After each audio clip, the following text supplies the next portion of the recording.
اعوذ باللہ من الشیطان الرجیم بسم اللہ الرحمن الرحیم۔ دا ورلڈ آف اسلام کے معزز دوستو، السلام علیکم۔ ذوالقرنین کا نام سکندر ہے۔ یہ حضرت خضر علیہ السلام کے خالہ زاد بھائی ہیں۔ حضرت خضر علیہ السلام ان کے وزیر اور جنگوں میں علمبردار رہے ہیں۔ یہ حضرت سام بن نوح علیہ السلام کی اولاد میں سے ہیں اور یہ ایک بڑھیا کے اکلوتے فرزند ہیں۔ حضرت ابراہیم خلیل اللہ علیہ السلام کے دست حق پرست پر اسلام قبول کر کے مدتوں ان کی صحبت میں رہے، اور حضرت ابراہیم خلیل اللہ علیہ السلام نے ان کو کچھ وصیتیں بھی فرمائی تھیں۔ صحیح قول یہی ہے کہ یہ نبی نہیں ہیں بلکہ بندہ صالح ہیں جو ولایت کے شرف سے سرفراز ہیں۔ ذوالقرنین کیوں کہلائے؟ حضور صلی اللہ علیہ وآلہ وسلم نے فرمایا کہ یہ ذوالقرنین دو سینگوں والے کے لقب سے اس لیے مشہور ہو گئے کہ انہوں نے دنیا کے دو سینگوں یعنی دنیا کے دونوں کناروں کا چکر لگایا تھا، اور بعض کا قول ہے کہ ان کے دور میں لوگوں کے دو قرن ختم ہو گئے، 100 برس کا ایک قرن ہوتا ہے، اور بعض کہتے ہیں کہ ان کے دو گیسو تھے اس لیے ذوالقرنین کہلاتے ہیں۔ اور یہ بھی ایک قول ہے کہ ان کے تاج پر دو سینگ بنے ہوئے تھے، اور بعض اس کے قائل ہیں کہ خود ان کے سر پر دونوں طرف اگھار تھا جو سینگ جیسا نظر آتا تھا، اور بعضوں نے یہ وجہ بتائی کہ چونکہ ان کے باپ اور ماں نجیب الطرفین اور شریف زادہ تھے اس لیے لوگ ان کو ذوالقرنین کہنے لگے۔ واللہ تعالی علم، اللہ تعالیٰ نے ان کو تمام روئے زمین کی بادشاہی عطا فرمائی تھی۔ دنیا میں کل 4 بادشاہ ایسے ہوئے ہیں جن کو پوری زمین کی پوری بادشاہی ملی۔ ان میں 2 مومن تھے اور 2 کافر۔ مومن تو حضرت سلیمان علیہ السلام اور ذوالقرنین ہیں، اور کافر ایک بخت نصر اور دوسرا نمرود ہے۔ اور تمام روئے زمین کے 5ویں بادشاہ اس امت میں ہونے والے ہیں جن کا اسم گرامی حضرت امام مہدی ہیں۔ ذوالقرنین کے 3 سفر۔ قرآن مجید میں حضرت ذوالقرنین کے 3 سفروں کا حال بیان ہوا ہے جو سورۃ قاف میں ہے۔ ہم قرآن مجید ہی سے ان تینوں سفروں کا حال تحریر کرتے ہیں جن کی روح بہت ہی عجیب اور عبرت خیز ہے۔ پہلا سفر۔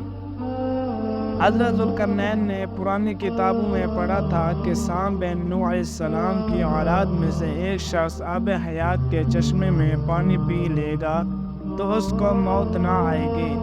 اس لیے حضرت ذوالقرنین نے مغرب کا سفر کیا۔ آپ کے ساتھ حضرت خضر علیہ السلام بھی تھے۔ وہ تو آب حیات کے چشمے پر پہنچ گئے اور اس کا پانی بھی پی لیا، مگر حضرت ذوالقرنین کے مقدر میں نہیں تھا، وہ محروم رہ گئے۔ اس سفر میں آپ جانب مغرب روانہ ہوئے تو جہاں تک آبادی کا نام و نشان ہے وہ سب منزلیں طے کر کے آپ ایک ایسے مقام پر پہنچے کہ انہیں سورج غروب کے وقت ایسا نظر آیا کہ وہ ایک سیاہ چشمہ میں ڈوب رہا ہے، جیسا کہ سمندری سفر کرنے والوں کو آفتاب سمندر کے کالے پانی میں ڈوبتا نظر آتا ہے۔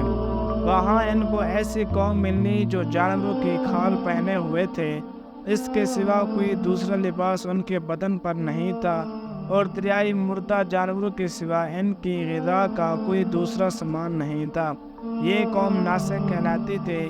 حضرت ذوالقرنین نے دیکھا کہ ان کے لشکر بے شمار ہیں اور یہ لوگ بہت ہی طاقتور اور جنگجو ہیں، تو حضرت ذوالقرنین نے ان لوگوں کے گرد اپنی فوجوں کا گھیرا ڈال کر ان لوگوں کو بے بس کر دیا۔ چنانچہ کچھ تو مشرف با ایمان ہو گئے اور کچھ آپ کی فوجوں کے ہاتھ سے مقتول ہو گئے۔ دوسرا سفر۔ پھر آپ نے مشرق کا سفر فرمایا یہاں تک کہ جب سورج طلوع ہونے کی جگہ پہنچے تو یہ دیکھا کہ وہاں ایک ایسی قوم ہے جن کے پاس کوئی عمارت اور مکانات نہیں ہیں۔ ان لوگوں کا یہ حال تھا کہ سورج طلوع ہونے کے وقت یہ لوگ زمین کے غاروں میں چھپ جاتے تھے، اور سورج ڈھل جانے کے بعد غاروں سے نکل کر اپنی روزی کی تلاش میں لگ جاتے تھے۔ یہ لوگ منسک کہلاتے تھے۔ حضرت ذوالقرنین نے ان لوگوں کے مقابلے میں بھی لشکر آرائی کی، اور جو لوگ ایمان لائے ان کے ساتھ بہترین سلوک کیا، اور جو اپنے کفر پر اڑے رہے ان کو تہ تیغ کر دیا۔ تیسرا سفر۔ پھر آپ نے شمال کی جانب سفر فرمایا یہاں تک کہ صدین 2 پہاڑوں کے درمیان میں پہنچے۔ تو وہاں کی آبادی والوں کی عجیب و غریب زبان تھی اور لوگوں کے ساتھ اشاروں سے بمشکل بات چیت کی جا سکتی تھی۔ اور لوگوں نے حضرت ذوالقرنین سے یاجوج و ماجوج کے مظالم کی شکایت کی اور آپ کی مدد کے طالب ہوئے۔ یاجوج و ماجوج یہ یاس بن نوح علیہ السلام کی اولاد میں سے ایک فسادی گروہ ہے اور ان لوگوں کی تعداد بہت ہی زیادہ ہے۔ یہ لوگ بلا کے جنگجو و خون خوار اور بالکل ہی وحشی اور جنگلی ہیں، جو بالکل جانور کی طرح رہتے ہیں۔ موسم ربیع میں یہ لوگ اپنے غاروں سے نکل کر تمام کھیتیاں اور سبزیاں کھا جاتے تھے اور خشک چیزوں کو لاد کر لے جاتے تھے۔ آدمیوں اور جنگلی جانوروں یہاں تک کہ سانپ، بچھو، گرگٹ اور ہر چھوٹے بڑے جانوروں کو کھا جاتے تھے۔ صد سکندری حضرت ذوالقرنین سے لوگوں نے فریاد کی کہ آپ ہمیں یاجوج و ماجوج کے ساتھ اور ان کی اعزار سائیوں سے بچائیے، اور ان لوگوں نے اس کے عوض کچھ مال دینے کی پیشکش کی۔ تو حضرت ذوالقرنین نے فرمایا کہ مجھے تمہارے مال کی ضرورت نہیں ہے، اللہ تعالیٰ نے مجھے سب کچھ دیا ہے، بس تم لوگ جسمانی محنت سے میری مدد کرو۔ چنانچہ آپ نے دونوں پہاڑوں کے درمیان بنیاد کھدوائی۔ جب پانی نکل آیا تو اس پر پگھلائے تانبے کے گارے سے پتھر جمائے گئے اور لوہے کے تختے نیچے اوپر چن کر ان کے درمیان میں لکڑی اور کوئلہ بھروا دیا اور اس میں آگ جلوا دی۔ اس طرح یہ دیوار پہاڑ کی بلندی تک اونچی کر دی گئی اور دونوں پہاڑوں کے درمیان کوئی جگہ نہ چھوڑی گئی۔ پھر پگھلایا ہوا تانبا دیوار میں پلا دیا گیا، جو سب مل کر بہت ہی مضبوط اور نہایت مستحکم دیوار بن گئی۔ قرآن مجید کی سورۃ کاف میں سے پہلے سفر کا ذکر ہے، پھر دوسرے سفر کا تذکرہ ہے اور تیسرے سفر کی رویداد ہے۔ صد سکندری کب ٹوٹے گی؟ حدیث شریف میں ہے کہ یاجوج و ماجوج روزانہ اس دیوار کو توڑتے ہیں اور دن بھر جب محنت کرتے کرتے اس کو توڑنے کے قریب ہو جاتے ہیں تو ان میں سے کوئی کہتا ہے کہ اب چلو باقی کو کل توڑ ڈالیں گے۔ دوسرے دن جب اس دیوار کے ٹوٹنے کا وقت آئے گا تو ان میں سے کہنے والا کہے گا کہ اب چلو انشاءاللہ تعالی کل اس دیوار کو توڑ لیں گے۔ ان لوگوں کے انشاءاللہ کہنے کی برکت اور اس کلمہ کا یہ ثمرہ ہوگا کہ دوسرے دن دیوار ٹوٹ جائے گی۔ یہ قیامت قریب ہونے کا وقت ہوگا۔ دیوار ٹوٹنے کے بعد یاجوج و ماجوج نکل پڑیں گے اور زمین میں ہر طرف فتنہ و فساد اور قتل و غارت کریں گے۔